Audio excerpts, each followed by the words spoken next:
ഞാൻ വണ്ണത്തെക്കുറിച്ച് പറഞ്ഞ വീഡിയോ ആണെന്ന് തോന്നുന്നു രണ്ടാമതും വന്നു എന്ന് പറഞ്ഞത്. അപ്പോൾ ഞാനത് ഡിലീറ്റ് ചെയ്തിട്ടുണ്ട്.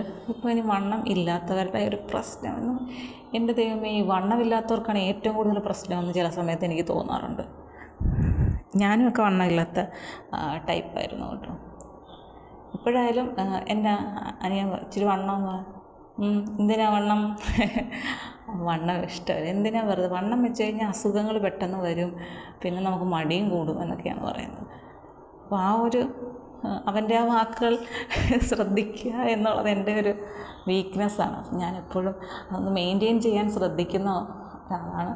ഫുഡിൻ്റെ കാര്യത്തിലല്ല, അനാവശ്യമായിട്ടുള്ള ഫുഡൊന്നും അങ്ങനെ പൊതുവേ ഞാൻ പുറത്തു നിന്നുള്ളൊരു ഫുഡ് എന്ന് പറയുന്നത് എനിക്ക് അങ്ങനെ വലിയ താല്പര്യം ഉള്ള കൂട്ടത്തിലല്ല. എല്ലാത്തിനും ഭയങ്കര ഉപ്പായിരിക്കും ഒന്നാമത്തെ കാര്യം.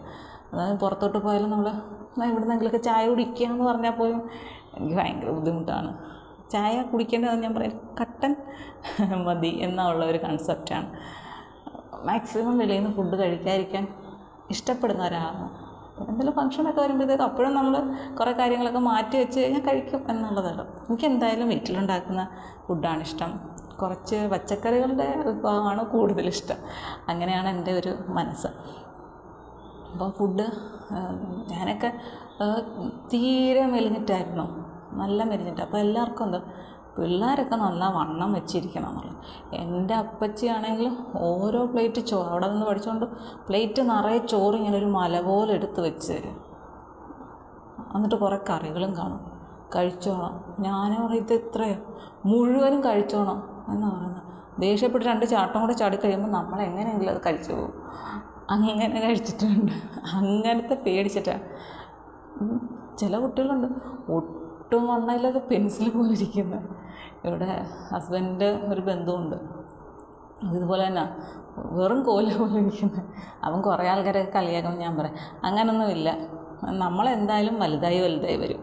നമ്മുടെ എല്ലുകളിലൊക്കെ വലിപ്പം നമുക്ക് എന്താ പറയുക, വണ്ണം വയ്ക്കുന്ന ഒരു സമയമാകുമ്പോൾ നമ്മൾ സ്വാഭാവികമായിട്ടും വണ്ണം വയ്ക്കും അല്ലേ. സ്വാഭാവികമായിട്ടും നമ്മളൊന്നും കഴിച്ചില്ലെങ്കിലും എന്താണ് ഒരു സമയമാകുമ്പോൾ നമുക്ക് ഏകദേശം ഒരു വണ്ണമൊക്കെ സ്വാഭാവികമായിട്ട് വരും.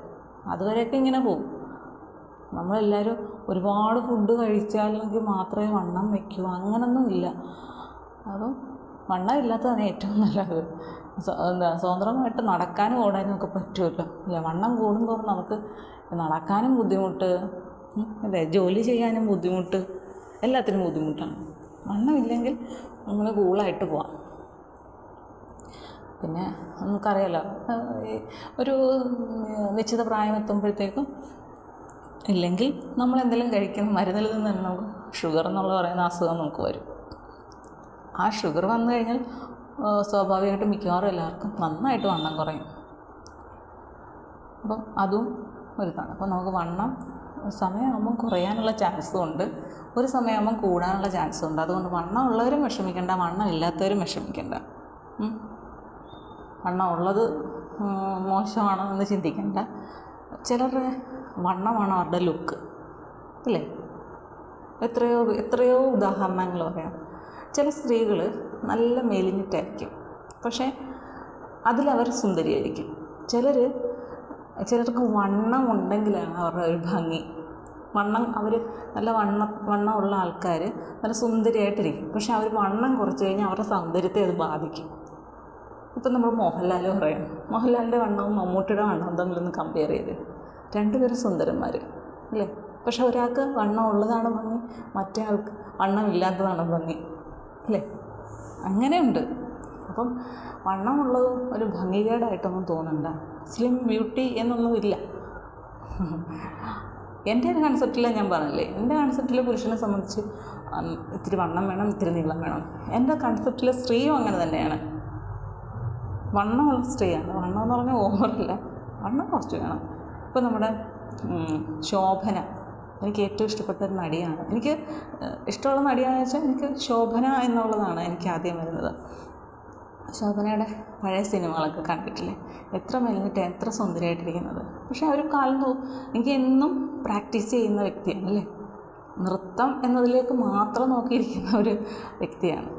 എന്നിട്ട് അത്രയധികം ചെയ്തിട്ടും ഇപ്പം വണ്ണമുണ്ട്. അതാണ് ഒരു സമയമാകുമ്പോൾ വണ്ണം വരും. പിന്നെ ഒരു സമയമാകുമ്പോൾ വീണ്ടും വണ്ണം നമുക്ക് നഷ്ടപ്പെടും. പ്രായമാകുമ്പോഴത്തേക്കും നമുക്ക് അസുഖങ്ങളും മറ്റ് ബുദ്ധിമുട്ടുകളും ഫുഡിൻ്റെയൊക്കെ ബുദ്ധിമുട്ടും നമ്മൾ തനിയെ ക്ഷീണിക്കും. അതൊക്കെ നമ്മുടെ ജീവിതത്തിൽ സ്വാഭാവികം. അപ്പം വണ്ണം വരുന്നെങ്കിൽ വരട്ടെ, പക്ഷേ വണ്ണത്തിനൊപ്പം അസുഖങ്ങളെ കൂടി വരുത്താതിരിക്കുക എന്നുള്ളത് മാത്രമാണ് നമ്മൾ ശ്രദ്ധിക്കേണ്ടത്. ഇപ്പം വെയിറ്റ് കുറവാണ്, അപ്പോൾ കുഴപ്പമില്ല. പക്ഷേ ആ വെയിറ്റ് കുറവിൽ അസുഖങ്ങൾ വരുത്താതിരിക്കാം. പ്രത്യേകിച്ചും പെൺകുട്ടികളൊരു കാര്യം ശ്രദ്ധിക്കുക, ആൺകുട്ടികൾക്ക് ശ്രദ്ധിക്കാവുന്നതാണ്. നമുക്ക് പഞ്ചായത്തിൽ നിന്ന് ആശാപ്രവർത്തകരോട് ചോദിച്ചു കഴിഞ്ഞാൽ അയണിൻ്റെ ഗുളിക കിട്ടും. അത് മിക്കവാറും നമ്മൾ കഴിക്കുന്നത് നല്ലതാണ്. ഡെയിലി ഒരെണ്ണം രാത്രി കഴിക്കുന്നത് നല്ലതാണ്. അല്ലെങ്കിൽ ഇടയ്ക്കിടയ്ക്കെങ്കിലും ആയിട്ടും ഒരു അയൺ ടാബ്ലറ്റ് കഴിക്കുക. അല്ലെങ്കിൽ അവിടുന്ന് വാങ്ങിയാൽ പുറത്തുനിന്ന് വാങ്ങിച്ചാലും കഴിക്കുക. കാരണം എന്ന് വെച്ച് കഴിഞ്ഞാൽ നമുക്ക് കുട്ടികളെ സംബന്ധിച്ച് ആൺകുട്ടികളായാലും പെൺകുട്ടികളായാലും അയണൊക്കെ എന്ന് പറഞ്ഞാൽ നമ്മുടെ ബ്രെയിനിന് ഏറ്റവും അത്യാവശ്യമായിട്ടുള്ളൊരു കാര്യമാണ്. അപ്പോൾ ചില കുട്ടികൾ കണ്ടിട്ടില്ലേ, എപ്പോഴും ഓർക്കും അങ്ങ് ക്ഷീണമായിരിക്കും. ഈ ക്ഷീണം എന്ന് പറയുന്നത് ഈ അയണിൻ്റെ പ്രശ്നം മൂലം ഉണ്ടാകുന്നതാണ് ഈ ക്ഷീണം എന്ന് പറയുന്നത് പ്രധാനമായിട്ടും. മറ്റസുഖങ്ങളൊന്നും ആ ഒരു പ്രായത്തിൽ അവർക്ക് വരാനുള്ള ചാൻസ് ഇല്ലല്ലോ. അപ്പം ഈ അയണിൻ്റെ കുറവ് മൂലം ഉണ്ടാകുന്ന ആ ഒരു ക്ഷീണം, തളർച്ച, വിളർച്ച എന്നുള്ളതൊക്കെ ഉണ്ട്. അപ്പോൾ ഇതൊക്കെ കേൾക്കുന്ന അച്ഛന്മാരും അമ്മമാരൊക്കെ ഉണ്ടെങ്കിൽ തീർച്ചയായിട്ടും നിങ്ങൾ ആ ക്ഷീണവും അല്ലെങ്കിൽ എപ്പോഴും ഉറക്കമാണ്, മടിയാണ് എന്നൊക്കെ കുട്ടികളെക്കുറിച്ച് നിങ്ങൾക്കൊരു ധാരണ ഉണ്ടെങ്കിൽ തീർച്ചയായിട്ടും നിങ്ങൾ ഹീമോഗ്ലോബിൻ HB ടെസ്റ്റ് ചെയ്യുക. ഇപ്പം ഫ്രീ ആയിട്ടൊക്കെ ടെസ്റ്റ് ചെയ്യുന്നുണ്ട് പഞ്ചായത്ത് വഴി. അപ്പോൾ ടെസ്റ്റ് ചെയ്യുക. അപ്പോൾ നേരത്തെ സൂചി വെച്ചിട്ട് എടുത്ത് നോക്കണം. ഇപ്പം ജസ്റ്റ് നമ്മുടെ വിരലിൻ്റെ തുമ്പത്തൊരു കുത്ത്, പണ്ട് നമ്മുടെ ബ്ലഡിൻ്റെ ഗ്രൂപ്പ് അറിയാൻ വേണ്ടിയിട്ട് ടച്ച് ചെയ്യത്തില്ലേ, അതേപോലെ തന്നെ ഇപ്പം നമുക്ക് ഇതറിയാൻ പറ്റും HBയുടെ ഒക്കെ അളവ്. അപ്പോൾ അത് ഇടയ്ക്കൊന്ന് ടെസ്റ്റ് ചെയ്യുക. നിങ്ങൾ എന്തായാലും പഠിക്കുന്ന കുട്ടികൾക്ക് ഇടയ്ക്കെങ്കിലുമൊക്കെ 1-2 ദിവസം കൂടുമ്പോഴെങ്കിലുമൊക്കെ ടാബ്ലറ്റ് രാത്രിയിൽ കൊടുക്കുക.